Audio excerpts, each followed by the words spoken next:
F'attività oħra tal-kampanja Start tal-Forum Żgħażagħ Laburisti, il-Prim Ministru Joseph Muscat esprima s-sodisfazzjon tiegħu li l-Partit Laburista se jelħaq il-mira li 25% tal-kandidati għal kunsilli lokali ikunu żgħażagħ.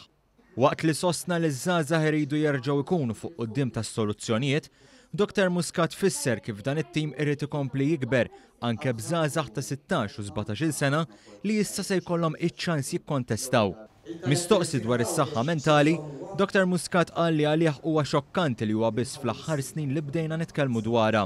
Hemm ħafna xogħol xi jsir bħala support li diġà jingħata ma jingħatax biżżejjed ta' edukazzjoni dwar kif inġibu ruħna ma' xulxin fid-dinja virtwali u kif fl-aħħar mill-aħħar nirrealizzaw li d-dinja reali hija ferm aħjar mid-dinja virtwali u li inti stess tipprova tibbaġettija il-ħin tiegħek. Naħseb li din hija sfida mhux biss għalina bħala pajjiż imma għal ġenerazzjonijiet tagħkom u għal ġenerazzjonijiet li ġejjin warajkom. Dwar l-edukazzjoni qal li dan hu settur fejn sar ħafna, iżda hemm iktar xi jsir.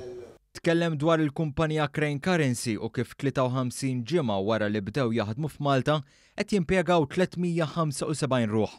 Għall-intervent dwar il-konnettività bejn Malta u Għawdex, il-Prim Ministru sostna li l-proġett tal-mina huwa proġett li jrid isir. Hemm riżolv politika qawwija li dan il-proġett isir, nkomplu nikkonsultaw, nkomplu nisimgħu, m'hemmx dubju dwar kif l-aħjar li jsir, ma issa ninsabu fl-istadju li mhux jekk isir xew imma kif l-aħjar li jsir dan il-proġett.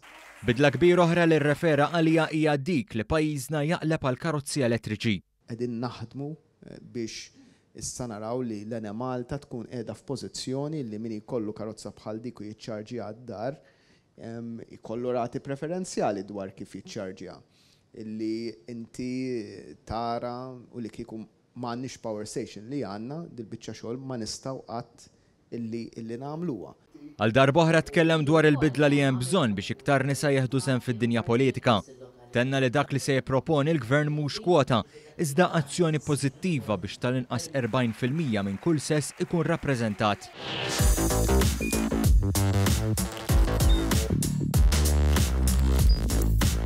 Idħol fuq one.com.mt u hemmhekk tista' tara l-programmi kollha li jxandru fuq One permezz ta' One Play.